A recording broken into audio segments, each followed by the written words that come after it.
तो गाइस अभी जो है जो वीडियो हम लोगों ने शूट किया उसका एडिटिंग वगैरह चल रहा है एंड यहाँ पे आने के बाद मैं अपने आप को काफी लाखी महसूस कर रहा हूँ क्योंकि यहाँ आने के बाद बहुत बड़े बड़े इंसानों से हमें मुलाकात हो रहा है, अच्छे अच्छे लोगों से मुलाकात हो रहा है। तो यहाँ पे सर प्लीज सर आपका इंट्रोडक्शन दीजिए सर। मेरा नाम रमेश जेके है और मैं रहने वाला ईटानगर से जी। और मेरी खुद की एक संस्था चलती है पूरे अरुणाचल में जिसके नाम अरुणाचल लाइफ सेविंग फाउंडेशन करके है। तो सर जब बहुत बढ़िया काम कर रहे हैं तो सर अभी थोड़ा सा आप ब्रीफली बता दीजिए आप लोग क्या क्या करते हो इस जो संस्था है इसके माध्यम से आप लोग क्या क्या करते हैं। एक्चुअली मेरी ये संस्था शुरुआत हम ब्लड डोनेशन से किया था जी। क्योंकि आज से 15 साल पहले हमारे अरुणाचल में ब्लड ट्रांसफ्यूशन ना का बराबर था। जी। ब्लड डोनेट करने वाले कोई नहीं थे, ब्लड डोनेशन होता नहीं था, ब्लड बैंक्स नहीं थे। तो उस दौरान हमारे बहुत लोगों का डेथ हो गया ट्रीटमेंट के दौरान, चाहे वो गर्भवती महिला हो, महिला है प्रेग्नेंट के डिलीवरी के दौरान बच्चे माँ का डेथ हो गया, एक्सीडेंट विक्टिम्स, ओवर ब्लीडिंग हो गया, ब्लड नहीं है मर गया। ऐसे कैंसर पेशेंट्स है कीमो लेते समय ब्लड नहीं मिला, कीमो नहीं हो पाया मर गया। वैसे सीकेडी पेशेंट जिसकी किडनी फेलियर होता है, वो डायलिसिस करना होता है, डायलिसिस के दौरान ब्लड नहीं मिला मर गया। तो उसको देखते हुए मुझे ऐसा फील हुआ कि नहीं कुछ तो करना चाहिए अपने लोगों को बचाने के लिए। तब मैंने आज से 15 साल पहले ब्लड डोनेशन का मैंने 15 साल पहले। हाँ 15 साल पहले। अब जाके अरुणाचल में बहुत ब्लड डोनेशन बहुत स्मूथली चलता है और उस समय में एक ब्लड बैंक नहीं था, आज कुल मिला के 15 ब्लड बैंक अरुणाचल में सेटअप किया है। बस बहुत लोगों की जिंदगी बचता है, हर दिन बचता रहता है तो अच्छा लगता है। जी। और आपने जो बोला है आगे आप रिसेंटली खोलने वाले old age home, animal shelter इस सब के बारे में भी। हाँ, इसके बाद मैंने देखा कि आज हमारे जो आधुनिक समाज में ना जो आज हम बच्चे पढ़ तो रहे, लिख तो रहे, दुनिया देख तो रहे, साथ ही साथ में बहुत मेटेरियलिस्टिक भी हो रहे हैं। मतलब अपने आप में सिमट के रहते हैं। हमको जो माता पिता पालते हैं ना, और बुजुर्ग का समय हम क्या होता है कि अपना माता पिता को हम अबेंडन कर देते हैं, छोड़ के चला जाते हैं, कभी हॉस्पिटल्स के बाहर, कभी गलियों के बाहर, कभी मार्केट में छोड़ के चला जाए। तो ये अभी सिचुएशन है आज की युग का। तो मुझे 2014 से मुझे ऐसा बहुत सारा केसेस मुझे मिलना शुरू किया। तो मैंने जब भी मुझे कहीं भी अबेंडन ओल्ड एज या बुरा पिताजी या बुरा माँ मिलता है तो उनको लेके मैंने सेंटर देना शुरू किया। तब मैंने डिसाइड किया कि नहीं एक ओल्ड एज होम होना बहुत जरूरी है उन लोगों के लिए जिसका छत नहीं है, जिसके पास रहने का कोई आसरा नहीं है, ऐसे लोगों को आसरा देना चाहिए, उसके लिए घर और एक मकान बनना चाहिए। तो मैंने सोचा कि ओल्ड एज होम भी बेहतर हो सकता है। तो अभी हाल ही में किसी महान एक दीदी ने अपना जमीन को डोनेट किया है कि उसने कहा है कि आप यहाँ बना लो। फिर मैंने देखा कि इसके साथ साथ बहुत सारे एनिमल्स हैं, क्योंकि जानवर क्या होता है ना, वो अपना दर्द को बयां नहीं कर सकता। आपको चोट लगे तो बता सकते हैं मुझे चोट लगा है, मुझे भूख लगा, मुझे प्यास लगा है, मुझे तंद है, मुझे कपड़ा चाहिए, लेकिन एनिमल नहीं बोल सकता। तो भगवान हमको सोचने समझने का शक्ति दिया है, तो उसका दर्द को तो हम फील कर ही सकते हैं। तो मुझे ऐसा फील हुआ कि नहीं एनिमल्स के लिए एक सेंटर होनी चाहिए हमारे स्टेट में। वैसे तो बाकी स्टेट में दुनिया में करने वाली बहुत है, लेकिन हमारे स्टेट में भी है लेकिन बहुत ना का बड़ा। तो मैंने सोचा कि नहीं यार ऐसे बेजुबान जानवर लोगों के लिए भी सेंटर होना चाहिए। तो मेरा ओल्ड एज होम के साथ में ये भी चलने वाला है। इनके साथ फिर मैंने 2000 लगभग 15-16 से हॉस्पिटल्स में ऐसे बहुत सारे अनक्लेम डेड बॉडीज लोग ना क्या होता है कि मर जाता है और बॉडी को क्लेम करने नहीं होता है। और बहुत बार क्या होता है कि जो दूर दरार बस्ती से आता है और लोग कभी कभी आसाम से ट्रीटमेंट के लिए मर गया तो बॉडी को ले जाने की उसके पास सुविधा नहीं रहता है, पैसा नहीं रहता है। तब मैंने डिसाइड किया कि ऐसे लोगों को मैं मदद करूंगा। जो जितने भी अनक्लेम डेड बॉडीज होता है ना उसको मैं दफनाता हूँ और जलाता हूँ वॉलंटरली। और जो भी आसाम से आता है या हमारा अरुणाचल का दूर डिस्ट्रिक्ट से लोग इलाज के लिए आता है, मर गया पेशेंट, उसको लेके जाने का कोई सुविधा नहीं है, तो उनकी फैमिली के साथ उनको मैं हेल्प करके उनका क्रिमेशन और बरियल में करता हूँ। तो अभी तक लगभग मैंने 102 डेड बॉडीज मैंने वॉलंटरली मैंने क्रिमेट और बरियल किया है। तो सर के लिए जोरदार तालियां गाइस, ये सब मतलब नए काम करने के लिए। लोग जो है जिंदा लोगों को भी मदद नहीं करे, लेकिन सर जो है मुर्दा लोगों को भी मदद करे, तो बहुत सलीत है सर। और मैं आपके माध्यम से मैं जरूर बोलना चाहूंगा ना, जब भी मैंने डेड बॉडीज को दफना या जलाया मुझे हर बार यही सीखने को मिला है कि एक दिन हमें भी जाना है। जी तो अगर हमको ये शरीर को छोड़ना है, ये पहना हुआ कपड़ा को छोड़ना है, जो परिवार के हम साथ रहना है उस परिवार को छोड़ना है, अगर छोड़ना ही है तो फिर हम मिलके रहते हैं। हम धर्म में उलझ के क्यों रहना है, जाति में उलझ के क्यों रहना है। तो मैं तो हमेशा यही बोलता हूँ, इंसानियत से बढ़कर कोई धर्म होता भी नहीं है। जी, और ये सब जरूरी हाँ ये सब ना हम मूवी में हर चीज में हम देखते हैं, हम मूवी देखेंगे तो मूवी में होता है, बहुत सारा आप टीवी शो कास्ट में देखेंगे दिखता है, लेकिन हम इंसान क्या होता है देखने का बाद अमल नहीं करते, उसको एग्जीक्यूट नहीं करते। जी, जी। तो एग्जीक्यूट बहुत जरूरी है। तो मैं तो बोलूंगा कि जो 102 आदमी का जो मैंने डेड जी, बॉडीज दफनाया है, और हर दिन कोई ना कोई तो मरता रहता जी। है, कल आपका भी टर्न आएगा, जी, मेरे जी। भी आएंगे, फिर हम दोनों भी जमीन 5 फुट जमीन के अंदर में दफन जी। हो जाएगा, शरीर से बदबू आने लगेंगे, जी। शरीर में फूंक लगने लगेंगे। जी। तो यही हमारा रियलिटी है, तो जी, इसको यही है। इंसान ना कभी नहीं भूलना चाहिए। जी। तो मैं आपका जितना भी व्यूअर्स है, जितना भी देखने वाला, मैं ये बोलना चाहता हूँ, अहंकार छोड़ो, जी, जी। गमन छोड़ो। जी। आप अगर बहुत आपके पास बहुत चीज है, दान करो। अगर जी, आप बहुत अमीर व्यक्ति है, जी। गरीब लोगों को दान कीजिए। आप जी। ताकतवर है तो कमजोर का सहारा जी, बनिए। जी। तो करके देखिए, अच्छा लगेगा। जी।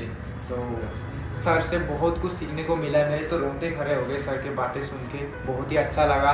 एंड सभी व्यूअर से रिक्वेस्ट है, अगर आप लोग सर आप ऐसे कुछ ये जो आपका एनजीओ है, हाँ। कुछ लोग मतलब जो अगर डोनेट करना चाहते हैं हाँ। कोई ब्लड, वो हाँ। मतलब आपको कांटेक्ट करके कर हाँ, सकते हैं। नहीं, अगर आप ब्लड डोनेट करना चाहने से मुझे कांटेक्ट करने का जरूरी नहीं, जी। आप कहीं भी हो, आपका नजदीकी ब्लड बैंक में अच्छा, जाके कीजिए। हाँ ये सही बात हाँ, बोली। अगर आप नामसाई में हो, नामसाई ब्लड बैंक चाहिए। जी, जी। आप अगर तेजू में है, तेजू ब्लड बैंक जी, जी। चाहिए। आप अगर आसाम का कोई भी पार्ट में हो या जी। डिस्ट्रिक्ट्स में ब्लड बैंक है, वहां जाके जी, दीजिए। जी। अभी हर देश में कहीं भी कोने कहीं में भी ब्लड ब्लड बैंक बैंक। है, जी। आप बस जाके देना चाहिए, क्योंकि आपका एक रक्तदान 3 लोगों का जिंदगी जी, बचाता जी, है। जी। और मैंने ना एक चीज सीखा जी। है, जब आप ब्लड डोनेट करते हो ना, सिर्फ जब किसी का लाइफ का सेव नहीं करता, बल्कि आप एक घर में मातम चाहने से बचाते जी, हो, जी। एक परिवार को टूटने से बचाते हो, एक परिवार को बिखरने से बचाते हो, और एक परिवार में आंसू बहने से बचाते जी, हो। जी। सबसे इम्पोर्टेंट चीज ना, जी। एक परिवार में स्माइल छोड़ता जी, है। वही। और वो इंसान पहले हमेशा याद करता है कि नहीं, उस बंदे ने मुझे उस दुख की घड़ी में मेरा साथ मेरा दिया था, साथ उसकी दिया। ब्लड डोनेशन के कारण से मेरा बेटी या मेरा पति या मेरा पिता या जी। मेरा माँ या मेरा पत्नी आज जी, जिंदा आज है, जिंदा उनके है, कारण से। उनके कारण। तो मैं सोचता हूँ इससे बढ़कर इंसानियत हो नहीं सकता, जी। इससे बढ़कर कोई काम नहीं हो सकता। इसलिए किसी महान इंसान ने कहा है, रक्तदान ही महादान है, इससे जी। बढ़कर कोई दान हो ही नहीं हो ही नहीं सकता। सकता। और हमारे शरीर में वैसे भी ब्लड बनता रहता है, बनता रहता है, जी। यार दे दो ना। और हाँ। भगवान का भी लीला को देखो, उनका खेल को भी देखो। ब्लड एक ऐसा कंपोनेंट है जिसको बना नहीं सकता। बनाने आज दुनिया कहाँ से कहाँ पहुंच रहा है, साइंस कहाँ से कहाँ उन्नति कर रहा है, बट ब्लड का दूसरा कॉपी बन ही नहीं बना सकता। नहीं सकता। तो भगवान भी चाहते हैं कि दान करो, दान। आप रक्तदान करो, अपने लोगों की जैसे लोगों की जिंदगी बचाओ। तो मैं समझता हूँ कि लोग ब्लड डोनेशन में आना चाहिए। और मैंने ये चीज़ भी सीखा है कि हमारा ब्लड में कोई धर्म नहीं होता, कोई जाति नहीं होता।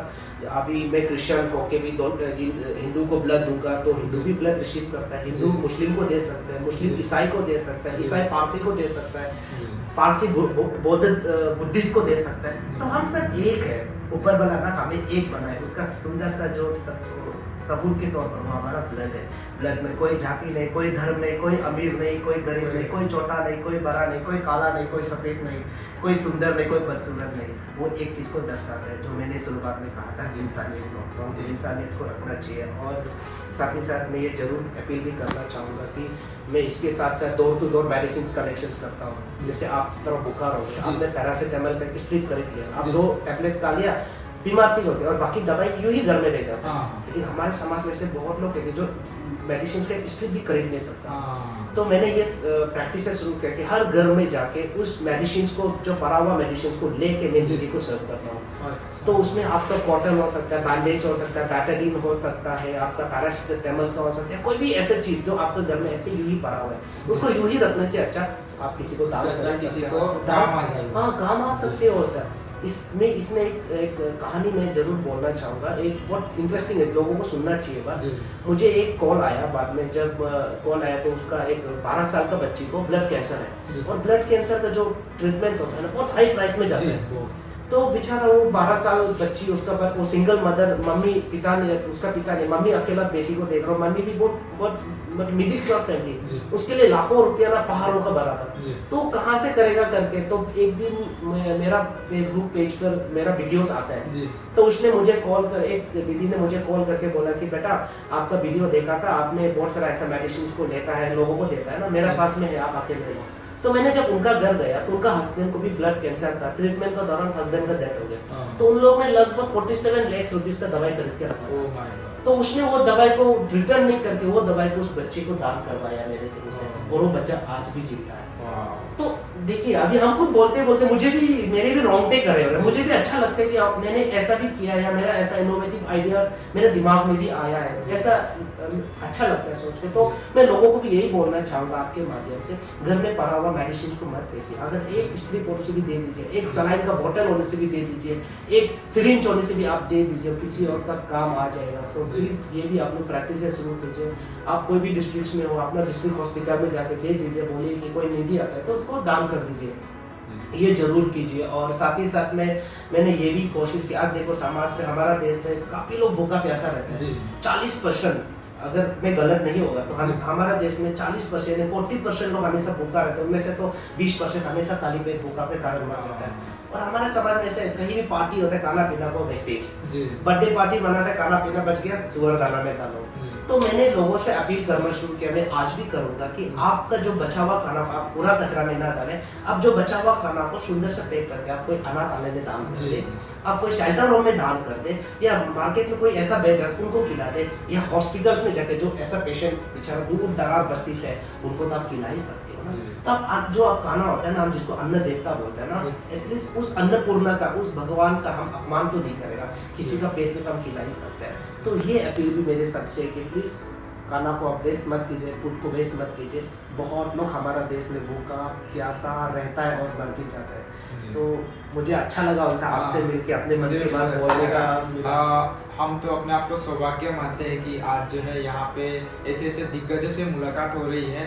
तो thank you very much sir, आपसे मिलके बहुत अच्छा लगा और आप बहुत अच्छा काम कर रहे हैं और ऊपर वाला आपका साथ दे, आप जो भी काम कर रहे हैं उसमें हमेशा सक्सेस हो जाए। Thank you. तो गाइस, आप लोगों को जो सर ने बताया आप लोग उसको जो है ध्यान में रखिए, और सर ने तो सब बता दिया, मैं क्या ही बताऊं। तो आप उन बातों को ध्यान में रखते हुए सर ने जो समझाया है उनको जरूर से फॉलो कीजिए, और प्लीज अपना माता पिता का सम्मान करें, क्योंकि आज वो बुजुर्ग है, कल हम भी बुजुर्ग हो जी। हम नेक्स्ट हम लोग का टर्न है, आज अगर आप उसको बुरा करेंगे नेक्स्ट आपका टर्न है, आपको भी बेटे होंगे बेटियां होंगे, वो भी आपके साथ जैसे जैसे कर्म करोगे फल वैसे ही मिलेगा। आप जमीन में अगर संतरा का बीज बोता है ना, आपको संतरा का जगह आपको ना मैंगो खाने को नहीं मिलेगा, संतरा ही खाने को मिलेगा। आप क्या बीज बोते हो ना, ये मायने रखता है। इसलिए प्लीज अपना बुजुर्ग माता पिता का सम्मान करें, सीनियर सिटीजन का सम्मान करें, एल्डर्स का सम्मान करें, और ह्यूमैनिटी को सबसे ऊपर रखें इंसानियत को।